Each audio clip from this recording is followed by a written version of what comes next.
Primeiramente, boa tarde a todos. Mais uma vez, boa tarde. Eu gostaria de agradecer aí pela oportunidade. Para mim é um prazer imenso aí estar participando desses seminários e reunido junto com vocês. É realmente muito satisfatório. Bom, eu vou falar sobre um problema ali de existência e unicidade, né, para uma equação ali de quarta ordem, né. Esse foi um trabalho fruto de colaboração com o professor Marcelo Furtado e o professor Giovanni Figueiredo, da Universidade de Brasília. Bom, então, nesse trabalho, nós vamos considerar a questão de existência e multiplicidade de solução para este problema aqui, né? Esse problemazinho bem aqui, né? Com essa condição de fronteira aqui, condição de fronteira de Navier, que a gente chama o U e o Laplaciano dando zero na fronteira, né?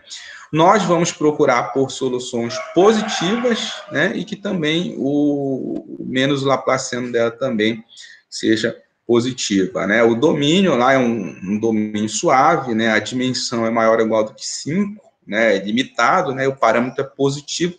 E esse 2 estrelinha aqui, ele está representando ali o expoente crítico para a imersão de Sobolev ali do W22, né, ali nos espaços de Lebesgue, né? Então, ele é definido como 2n dividido por n menos 4. Né? Bom, de onde é que vem a motivação? Né? Eu queria fazer um breve histórico aqui desse problema, né? A motivação dele reside ali num trabalho muito conhecido, né, e famoso do Bressis e do Nirenberg, que é esse daqui, né, um paper de 1983, que saiu no Communication for Applied Mathematics, né, e que influenciou muitos outros trabalhos ali, né, com problemas que tinham ali crescimento crítico, né, então... E nesse trabalho aí, né, o que eles consideraram, né? Eles consideraram essa equação aqui, né? Consideraram a questão de existência, de solução positiva para esse problema aqui, e eles provaram que a questão de existência envolvendo esse parâmetro aqui, lambda, ela está relacionada com o primeiro alto valor do Laplaciano ali com condição de Dirichlet.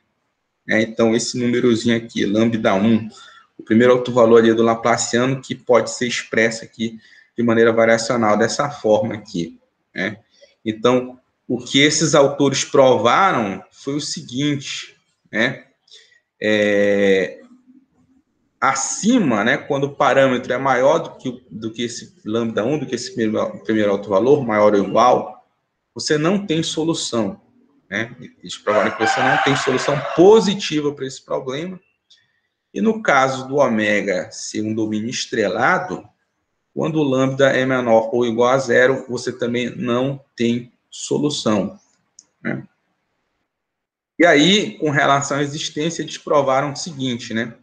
Se o n é maior ou igual a 4, e o parâmetro lambda ele está entre 0 e o primeiro alto valor, então você tem pelo menos uma solução positiva. Né? E aí acontece um fato muito curioso, que é quando o n, quando a dimensão é igual a 3, perto do primeiro alto valor, você tem solução, porém, perto da origem, você não tem solução para esse problema, né? E quando o domínio é uma bola, eles têm um resultado bem completo para essa situação, né? Mas quando o domínio não é uma bola, eles têm um resultado parcial que até hoje não está completo, né? Ainda está ali meio aberto, né? E aí, com relação a... Então, a influência do nosso trabalho, né, para a questão de existência, né, está relacionada com esse problema aqui de Bressis-Nirenberg. E a multiplicidade de soluções positivas, né, ela está ali relacionada com um trabalho ali de Benth-Cherami, né? Só que eles fizeram por caso subcrítico, né? Onde eles relacionavam o número de soluções positivas, né? Com características topológicas do domínio, né? Então, essa caracterização topológica se dá através da categoria de Lusternik-Schliemann. E, basicamente, eu vou tentar explicar aqui, né, como é que se dá essa propriedade aqui, através de um desenho aqui, de um exemplo bem simples, e é o exemplo mais comum que nós temos, né? Digamos que eu tenho aqui um domínio que é dessa forma aqui, um aberto com um buraco dentro, né? Um conjunto aqui aberto com um buraco dentro. E aí eu vou pegar um pedaço desse domínio aqui, vou cortar ele mais ou menos no meio aqui, e tenho esse pedaço. Aqui, olha. Tem esse pedaço bem aqui. Então, o que é um conjunto contrátil nele mesmo? Um conjunto contrátil nele mesmo significa dizer que esse conjunto ele pode ser deformado de maneira contínua, né, através de um processo contínuo, até ele se transformar num único ponto. E essa deformação sempre tem que estar contida no conjunto original. É como se eu conseguisse pegar o conjunto aqui, olha, e começasse a comprimir ele. Essa parte aqui de vermelhozinha é como se fosse eu estar comprimindo o conjunto, né? De maneira contínua, vou reduzindo ele, lembrando-se que essa compreensão, digamos, é um conjunto que mora no conjunto inicial, tá? Então, essa contração, ela se dá sempre dentro do conjunto inicial. E aí eu vou espremendo até transformar isso em um único ponto. Quando o conjunto tem essa propriedade, eu digo que ele é contrátil, tá? Eu digo que esse conjunto ele é contrátil, tá? Mas lembrando que esse processo de compreensão aí, ele é contínuo. Então, se eu pegasse o conjunto todo, por exemplo, que tem esse buraco aqui dentro, e tentasse comprimir ele, só que sempre lembrando que essa compressão ela não pode sair do conjunto original. Então, tá aqui a parte de vermelho, eu comprimi um pouquinho, ficou mais fino. Só que quando eu começo a reduzir, digamos assim, a minha compreensão, né, esse buraco aqui de dentro ele atrapalha, de modo que se eu quisesse converter essa área vermelha aqui num único ponto, iria haver uma ruptura. E esse processo de ruptura caracteriza ali algo que não é contínuo, tá? Então, eu não consigo, de maneira contínua, comprimir o conjunto, deformar o conjunto e converter isso em um único ponto, né, sem sair do conjunto original, tá? Então, eu digo que esse conjunto aqui ele não é contrátil. Então, o que é a categoria? A categoria de um conjunto é o seguinte: é o menor número de subconjuntos que são contráteis, tá? E cuja união desses subconjuntos formam o conjunto original. Então, o conjunto X aqui, por exemplo, ele não é contrátil, né? Eu não consigo comprimir ele em um único ponto de maneira contínua, tá? Mas se eu partir ele no meio, eu tenho dois pedaços para os quais eu consigo fazer aquela contração ali de maneira contínua, sem sair do conjunto inicial. Então, eu consegui partir ele em dois conjuntos que são contráteis, tá? Óbvio que eu posso partir ele, óbvio não, né? Considerando ali o desenho, né? Mas considerando esse desenho aqui, eu posso partir isso daqui em 3 pedaços, né? Formando conjuntos contráteis, ou até em mais pedaços, né? Porém, a categoria sempre é considerada o menor quantidade, né? Então, aqui, como eu consegui partir em 2 pedaços, então a categoria é 2. Ela não pode ser 1 porque ele não é contrátil nele mesmo, tá? Então, essa daqui é a propriedade topológica ali de categoria, né? E então, o que foi provado, né? Depois que o Benth-Cherami provaram, né, que esse problema lá do Brésil-Nirenberg, esse problema aqui do Brésil-Nirenberg, depois que eles provaram e esse problema aqui, quando P é subcrítico, tem um número de soluções positivas dele, né, está relacionado com a categoria do domínio, quando o parâmetro é pequeno.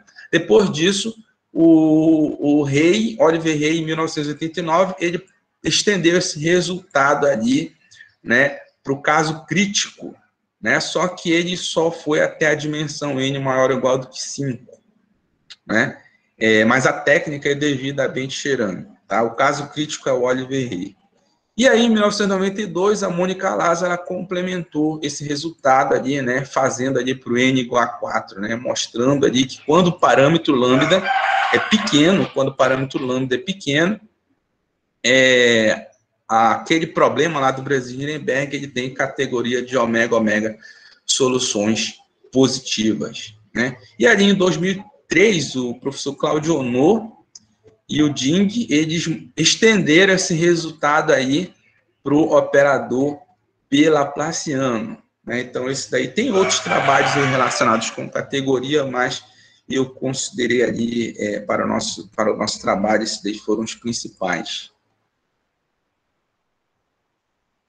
Bom, e aí, com relação à questão de existência, né, como é que se deu o desenvolvimento ali desses problemas aí com crescimento crítico do tipo Breslin-Nirenberg? Lá em 1995, o Van der Voort, ele estendeu, né, ele pegou aquele resultado lá do Breslin-Nirenberg, né, e fez todo ele, só que agora, ao invés de ser para o Laplaciano, ele considerou o bilaplaciano, né, e aí ele recuperou ali boa parte ali dos resultados ali que já se tinha, né, que o Breslin-Nirenberg tinha, né, e outras coisas que apareceram que eram diferentes. Bom, então aqui eu coloquei um S, né, porque depois eu vou falar ali do quando S for maior que 2, né, igual a 2, essa parte aqui some, e aí você fica com o trabalho do Van der Voort, tá? Mas eu vou colocar aqui um S, né, que está entre 2 e o 2 estrela, lembrando que esse 2 estrela é o dessa forma aqui, tá? E aí o Van der Voort, ele provou resultados bem similares, né, quer dizer, olha, acima do primeiro alto valor, só que não é mais o primeiro alto valor do Laplaciano, é o primeiro alto valor do bilaplaciano, e o primeiro, é sabido, né, que o primeiro alto valor do bilaplaciano é só pegar o primeiro alto valor do Laplaciano e levar ao quadrado, tá? Então, o Van der Voort, ele provou o seguinte, olha, acima do primeiro alto valor, você não tem solução, É bem simples, né, provar isso daí usando autofunções, uma técnica bem conhecida já. E aí já aparece uma diferença aqui, né? Ele provou o seguinte, se o ômega é estrelado, então quando o parâmetro é menor ou igual do que 0, não tem solução. Só que se você olhar lá na prova do Van der Voort, esse não tem solução positiva. Não tem solução positiva. O fato da solução ser positiva é usado fortemente ali na identidade de Poinsot, né? Então já aparece uma diferença ali, né? A outra diferença que aparece quando você está considerando ali um operador de quarta ordem, colocando bilaplaciano, é que o resultado de existência ele sai bacana quando você tem a dimensão n maior ou igual a 8, né? Então, para n maior ou igual a 8, né, tem solução, pelo menos uma solução positiva, quando o parâmetro é entre 0 e o primeiro alto valor do bilaplaciano. E aí você começa a ter problema em que dimensões? Na dimensão 5, 6 e 7. Na dimensão 5, 6 e 7, o que o Van der Voort conseguiu mostrar foi que, bom, quando o parâmetro está perto do primeiro alto valor, ele tinha solução. Porém, perto da origem, ele não sabia, não soube informar nada, né? E ele acabou conjecturando lá. Ele conjecturou que não tinha solução, né? Quando o parâmetro está perto da origem, você não tem solução, né? Ele conjecturou isso. E aí, em 2003, né, o Gazola, Gronal e Squacina, nesse paper aqui, eles complementaram esse resultado mostrando o seguinte, que olha, que nessa dimensão aqui, 5, 6 e 7, Quando o parâmetro está perto da origem, você não tem solução. Você não tem solução positiva para esse problema, né? Então, já é algo diferente já, porque no Breslin-Nirenberg, né, você tem problema na dimensão, só numa dimensão, que é na dimensão n igual a 3, né? Você tem problema na origem, né? E aqui, para o operador de quarta ordem, para esse caso aí do bilaplaciano, você passa a ter problema na dimensão 5, 6 e 7. Ah, então, isso daí é bem interessante, né?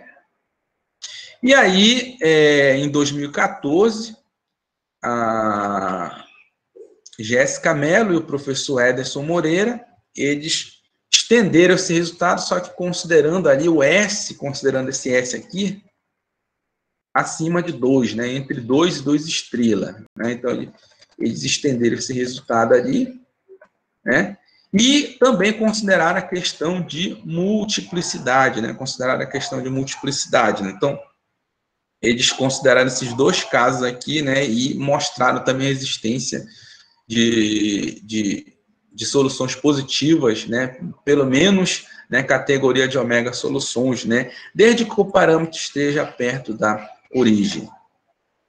Então, o que nós fizemos, né? Qual foi a nossa proposta para esse problema? Foi pegar lá aquele trabalho do Van der Waals, né, onde, olha, ele considera que tem uma perturbação linear, bem aqui, você tem essa perturbação linear, né? Então, o que nós fizemos foi o seguinte, considerar também uma perturbação linear, só que agora, ao invés do colocar o laplaciano, né? Nós consideramos esse tipo de perturbação aqui. E aí, o que nós encontramos? Aí nós já encontramos um fato interessante, né? A dimensão mudou, a dimensão onde dá problema mudou. Né? Lá no caso do Van der Waals, a dimensão era 5, 6, 7. E aqui a gente passa a ter problema em uma única dimensão. Né? Então já são coisas interessantes desse problema. Né?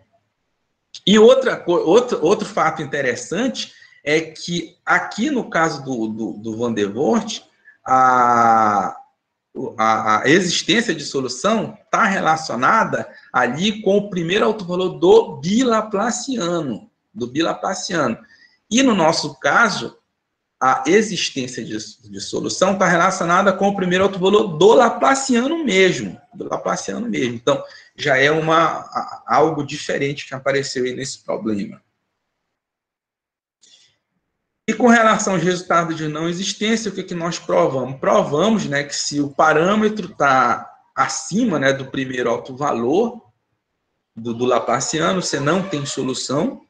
Né, você não tem solução. Isso daí você faz como antes, também usando primeira autofunção, multiplicando a técnica lá igualzinha que aparece no Breslin-Nirenberg. E aí, quando o domínio é estrelado, com relação à origem, né, e o parâmetro é menor ou igual do que zero, então você não tem solução, né, para esse problema aí, né? E aí o que nós fizemos foi basicamente pegar ali um pouco das ideias do Gasola e o Schwarzschild, né? Só que agora, né, considerando o nosso termo que não existia no caso deles, né? E fizemos conta ali, né?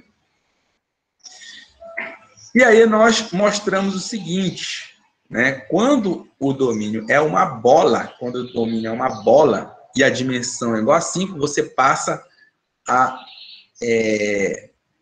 você não tem solução perto da origem, né? E isso é algo interessante, porque lá no Breslin-Nirenberg, né, ele mostra ali para um domínio, você não tem solução perto da origem, né, mas para um domínio geral. E no trabalho do Gasola, você mostra que não tem solução perto da origem, mas só quando o domínio é uma bola. Né? Então, já perdeu, alguma coisa foi perdida ali no meio do caminho. Né? Então, a prova, né, dessa parte de não existência, né, ela tem origem ali nos métodos, nos argumentos clássicos ali da identidade de Kohn-Rojava, né, só que tem algumas contas ali, né, frutos ali da adição daquele termo laplaciano ali na equação, né, e E essa outra parte aqui é onde, quando nós encontramos, né, que não tem solução positiva, não tem solução para o parâmetro perto da origem, né, nós acabamos usando fortemente, né, o fato da solução ser radial. O fato que também o Gazola e o Brunel Esquarcina também usaram fortemente esse fato ali da solução ser radialmente simétrica, né? E o argumento todo, né, o argumento todo ali de mostrar que você não tem solução, né, perto da origem, né, quando você está numa dimensão baixa, né, reside no fato aqui dessa inversão. Olha, essa inversão aqui é que acaba definindo, no final das contas, né, que você tem problema, né, na origem, ali perto da origem, quando a dimensão é 5. Né? Então, esse nosso trabalho aqui, ele complementa alguns outros trabalhos que estão relacionados, né, no sentido de que a gente tem uma equação com uma estrutura parecida, mas é um termo diferente, né? Isso acaba gerando outras coisas bem ali, no nosso ponto de vista, bem interessante. Né?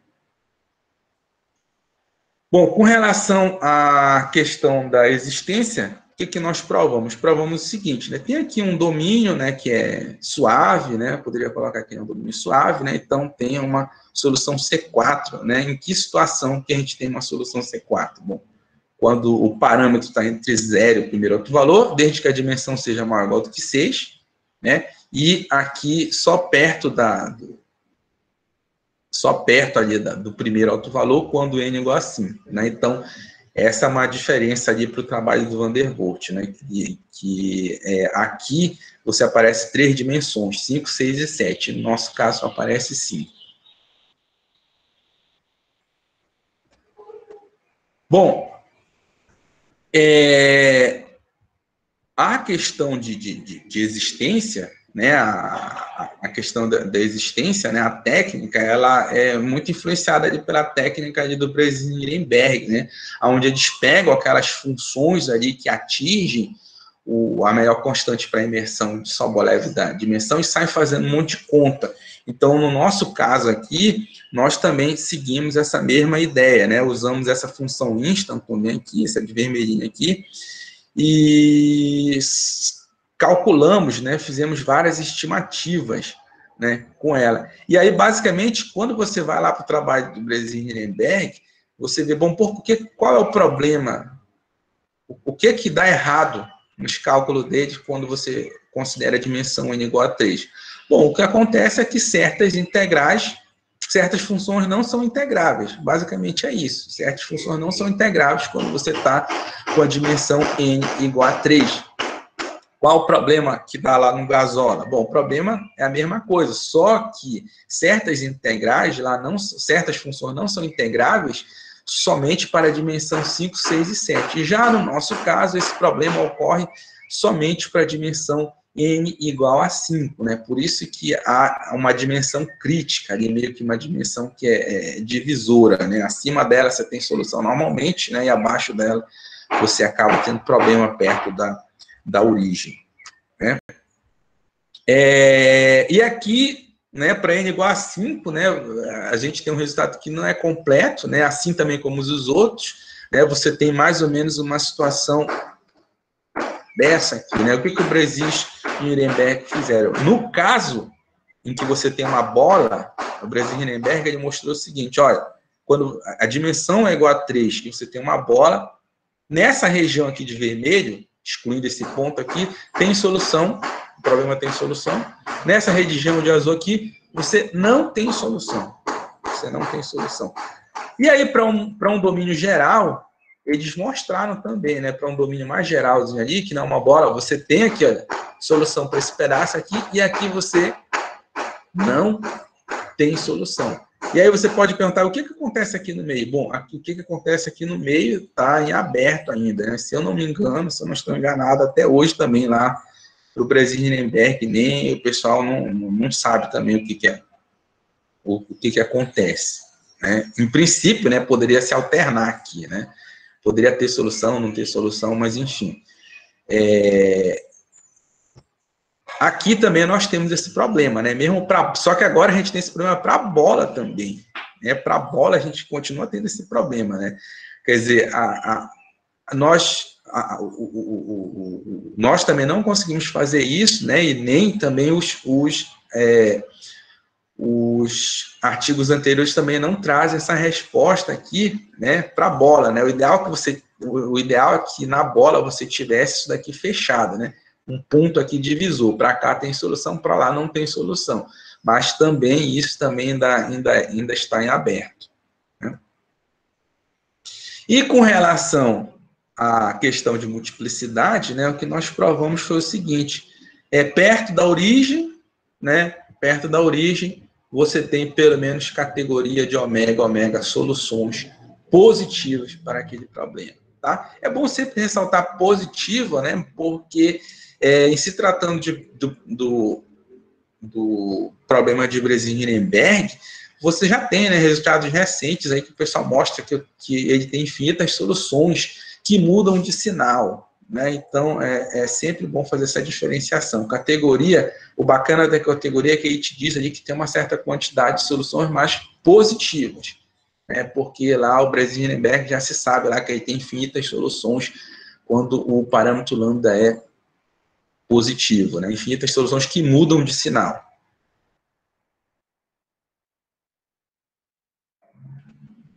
Bom, então, a técnica, né, a técnica, né, como eu já falei, né, é devido a esse trabalho de Bencherame e da Lazo, né, e também nós citamos aqui um artigo bem interessante, né, o do Alves e Figueiredo, de 2013, onde eles consideram um problema ali do tipo ali do Van der Voort, só que a condição desde fronteira é diferente, né? A condição desde fronteira não é de Navier, é de Dirichlet. E ali realmente o negócio é mais complicado você encontrar a solução positiva. Então aqui nesse trabalho, né, eles só encontram que tem categoria de ômega soluções, mas não dizem, né, nada sobre o sinal, né? Quando você está com condição de Dirichlet para esse problema aí, é bem natural, né? Você não ter muita informação ali sobre a questão do sinal, né? Porque o princípio do máximo falha, né? Bom, o ponto-chave para você aplicar, o ponto-chave, né, para você obter o resultado de categoria é o seguinte: você saber estender as funções que estão nesse conjunto aqui. Esse é o principal problema, né, quando você está trabalhando com operadores de quarta ordem. São dois problemas cruciais. O primeiro é o seguinte: se você tem uma função aqui desse conjunto aqui, se você estender como nula para fora do ômega, isso não garante que você caia nesse espaço aqui. Tá bom? Então, isso atrapalha demais as contas. E um outro ponto muito importante é que quando você olhar só para o W12 aqui, o W012, né, se o U está lá dentro, o mais e o menos estão lá dentro. Mas quando você olha para esse espaço aqui, se o U está nesse espaço, o mais e o menos não podem não estar nesse espaço. Né? E aí você vê o seguinte, né? Esse resultado aqui do Bresin-Nirenberg, esse resultado aqui, existência de solução positiva, encontraram solução que muda de sinal para esse problema aqui, né? Os resultados aí solução que muda de sinal. Porém, o resultado que muda resultado obtendo solução que muda de sinal para esse problema aqui, que é de 95, até hoje não tem, até hoje ainda não vi ainda, né? E aí são 25 anos, né? Ainda não tem solução. Por quê? Exatamente por causa desse problema aí de você, esse espaço aqui, né? A U mais é o menos, a U pode estar nele, mas a U mais e o menos podem não estar nele, né? Então, isso dificulta muito a obtenção de solução que troca de sinal, né? Então, são dois problemas gravíssimos, né? A primeira pista de como contornar esse problema aqui de extensão né, aparece de maneira meio tímida no trabalho do Van der Voort. Ele consegue transformar a solução dele, ele utiliza a minimização, né? E esse problema aqui, ele acho que a norma do U não está nele também, né? Então aí se dificulta muito as coisas, né? Mas o Van der Voort fez lá um truque lá e conseguiu mostrar que a solução é positiva, né? Só que aparece bem escondido lá. Mas aí você vê, né, que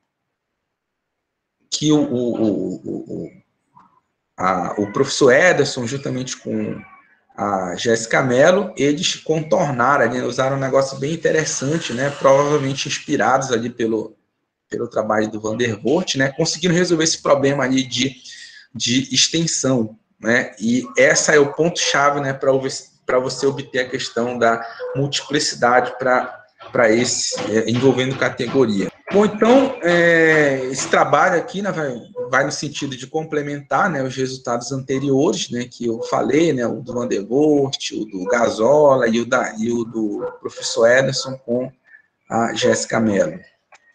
E aí, né, nós consideramos essa perturbação, né, e essa perturbação, dessa forma que utilizando o Laplaciano, ela vai produzir produzir esses resultados aí interessantes. E nós acreditamos também, né, que você pode considerar, né, outras questões ali, né, que foram feitas ali para o Bresin-Nirenberg, né, utilizar essa mesma perturbação ali. Então, nós acreditamos que isso daí ainda pode dar cauda aí para muitas outras coisas, né, sistema e tentar outras coisas aí. Bom, o resultado de não existência, para o resultado de não existência, como eu falei, é basicamente utilizar ali, né, a identidade de Pohojável, só que considerando ali o termo ali que não aparecia nos demais casos, né? Um fato bem interessante que a gente usa na nossa demonstração é que não é difícil de demonstrar e que particularmente eu acho que já deve ter até demonstrado em algum lugar, só que como nós não achamos, né, a referência a gente acabou fazendo, né, foi mostrar que esse espaço H aqui, né, está imerso compactamente nesse outro aqui, né, então isso daí ajuda muito nas nossas contas, né, e é um ponto ali importante ali do nosso trabalho, né.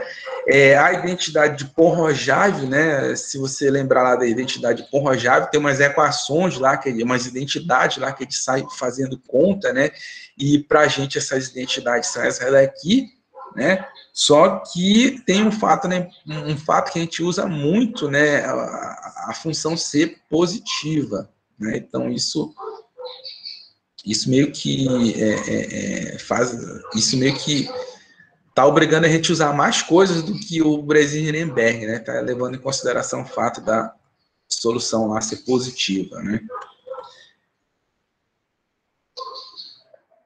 E aí, a ideia toda, né, é trabalhar, né, mostrar que esse funcional aqui tem ponto crítico, né? Esse funcional aqui tem ponto crítico, né? Nos casos anteriores, né, esse símbolo aqui sumiria, né? Então, como no nosso caso tem um Laplaciano, né, o nosso funcional aqui fica dessa forma, né?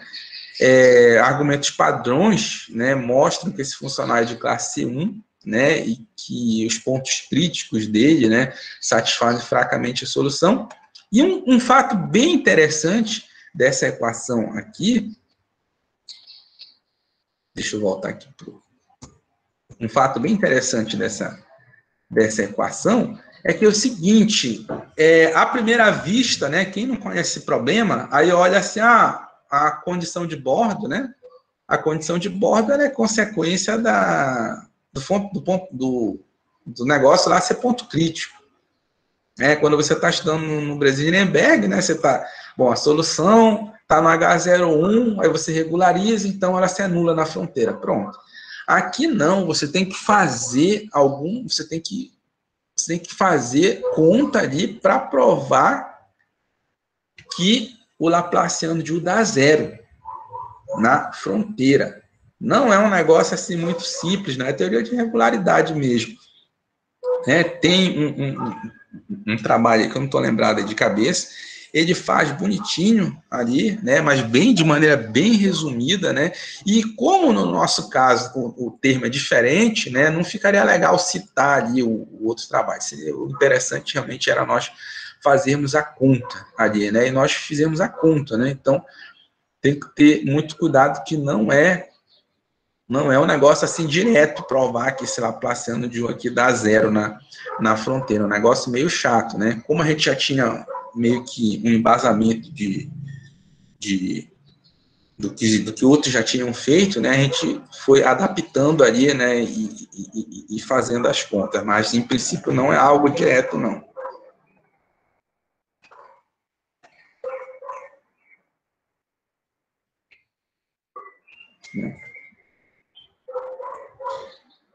Então, com relação à regularidade, a gente tem esse resultado aqui, nesse resultado aqui que nós colocamos ali a fim também de orientar outras quem estivesse estudando o problema, né? Porque eu também senti um pouco, me fiz essa pergunta, como é que o Laplaciano de U é zero na fronteira? E vi que tem muito trabalho aí no mercado aí que você vai olhar, o camarada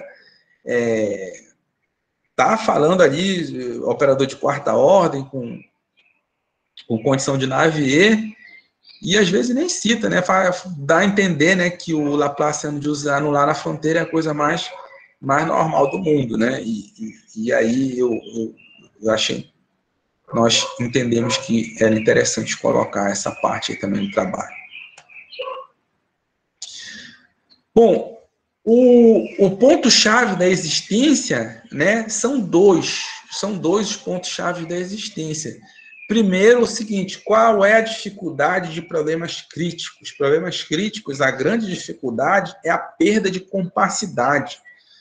O funcional, ele não satisfaz palés meio para todos os níveis, quando você tem um funcional com crescimento crítico, né? Porém, ali, né,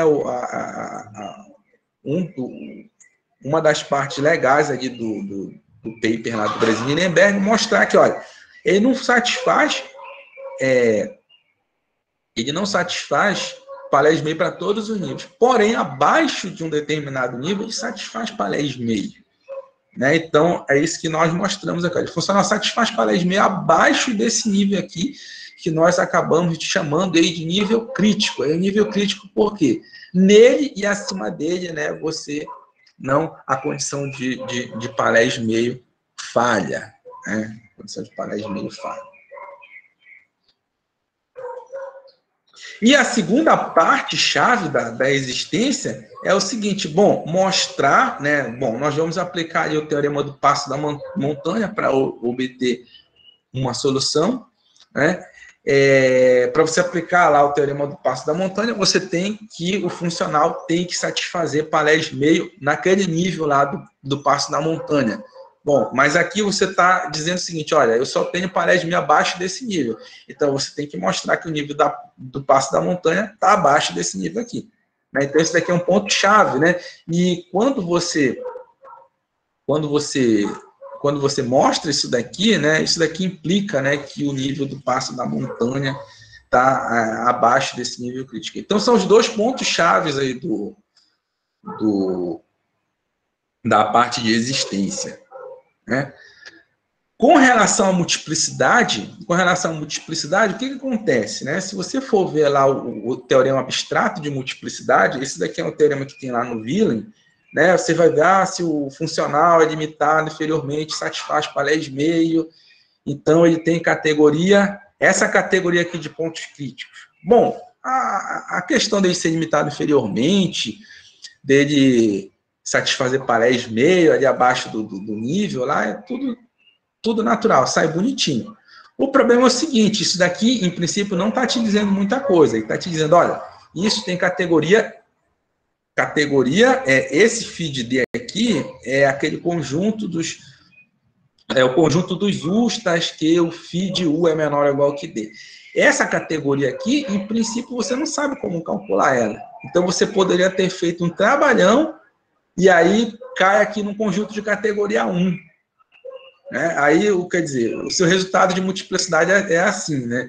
Bom, o meu problema tem pelo menos uma solução positiva. Então, isso não é multiplicidade, né? Você tem que dar acima de um determinado valor.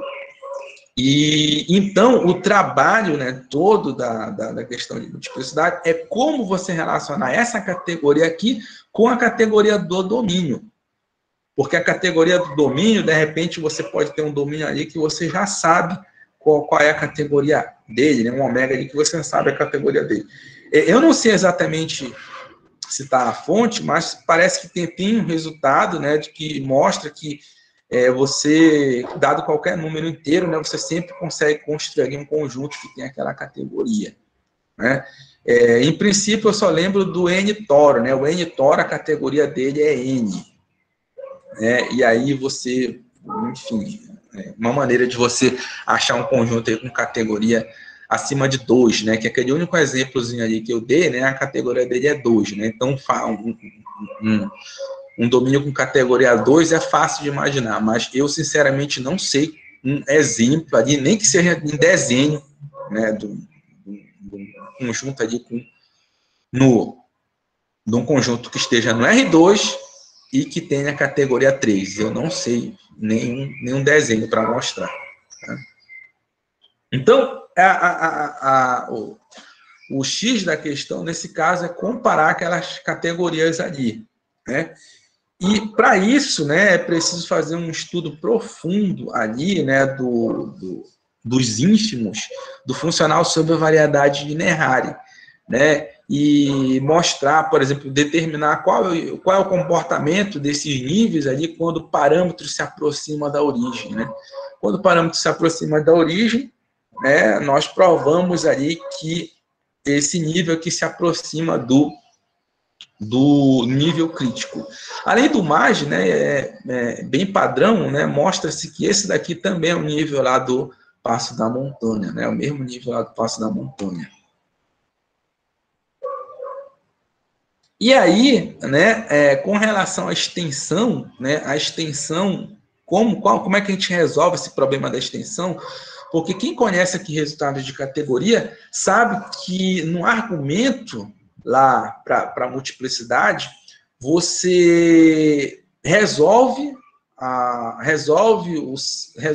uma equação numa bolazinha pequena e depois pega a solução e estende isso para o ômega todo. Você pega o ômega, você pega uma bolinha pequena lá dentro e estende ela como zero fora dessa bola. E você não pode fazer isso, né, você não pode fazer isso, né, em princípio, quando você está com um operador de quarta ordem. Mas aí como é que resolve esse problema? Aqui, através desse lema, né, você usa o potencial newtoniano, né, você acaba fazendo uma extensão ali do Laplaciano. Tá? Você pega o Laplaciano mesmo, já que a função está no W22, né, você pode tranquilamente fazer conta ali com o Laplaciano. Né? Pega o Laplaciano, né, e estende ele como nulo, usa o potencial newtoniano. E aí você recupera um resultado mais ou menos ali meio que clássico, né? Se você tem uma sequência minimizante para o S, né, você consegue, né, obter uma sequência,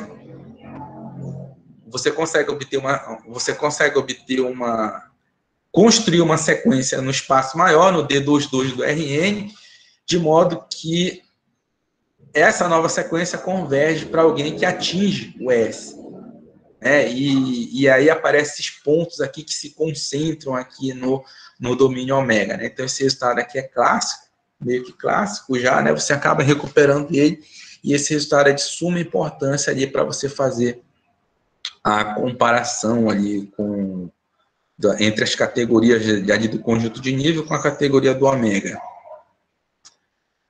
Bom,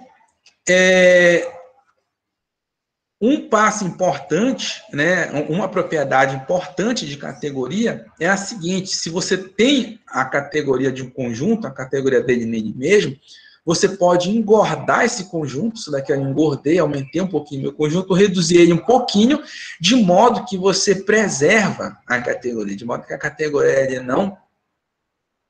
de modo que a categoria permanece a mesma, né? E por que isso é necessário? É porque lá é porque no argumento que está sendo usado, né, que vai ser usado, a gente pega ali uns pontos que estão dentro do domínio ômega, né, e considera uma bolinha de raio R, né? Então você tem que dar uma engordada ali de R ali para você não ter nenhum problema, tá?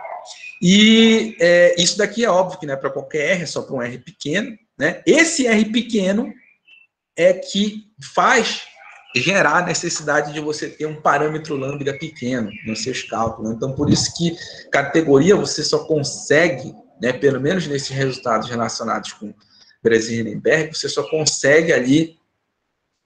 consegue fazer ele para o parâmetro perto da origem, né? Aquele parâmetro perto da origem tem a ver com esse R aqui ser pequeno. Tá? E aí nós consideramos, né, conjuntos dessa forma, aqui H de R, que é basicamente o conjunto anterior, só que não olhando mais no ômega, olhando numa bola, na bolinha de raio R. Né? E passamos a resolver o problema, dessa vez nas bolinhas. Né? E aí temos aqui um conjunto, temos aqui níveis, outros níveis, né? Você tinha o C lambda, que era o nível relacionado com ômega. O M lambda é o nível, só que agora relacionado com a bola de raio R, né? Então a gente precisa comparar esses dois, o M lambda e o C lambda, para poder comparar a categoria do ômega com os conjuntos de nível. E aí, né, mostramos, né, que o lambda, que o C de lambda é estrito menor que o M de lambda, né, nessa situação aqui, né, utilizamos a função baricentro, e aqui eu não vou dar os detalhes, né, mas esse daqui são os ingredientes, né, para você mostrar ali que nessas condições tem um parâmetro pequeno ali, de modo que a função baricentro, ela permanece dentro do ômega R, tá? Ela pode fugir um pouquinho do ômega, mas sempre está uma distância perto de R, né? Desde que você esteja nessa condição aqui. Então, isso é suficiente, né? Combinando aqui com esses argumentos, é suficiente para você comparar essas categorias aqui. Ó. Essa categoria aqui do conjunto de nível, o conjunto de nível funciona como se fosse esse conjunto bem aqui, ó. E mostramos, né, que essa categoria é maior ou igual do que essa categoria aqui. Então, desse modo que nós obtemos, bom, o teorema abstrato lá diz que tem pelo menos essa categoria aqui de soluções. Mas essa categoria é maior ou igual do que essa, então você obtém pelo menos categoria de ômega de soluções positivas. Esse trabalho ele foi publicado agora em 2020 no Proceedings of the Royal Society of Edimburgo. Né, e aqui, quem quiser ver ele, está aqui o DOI, né, saiu em 2020, volume 150. E era isso que eu tinha para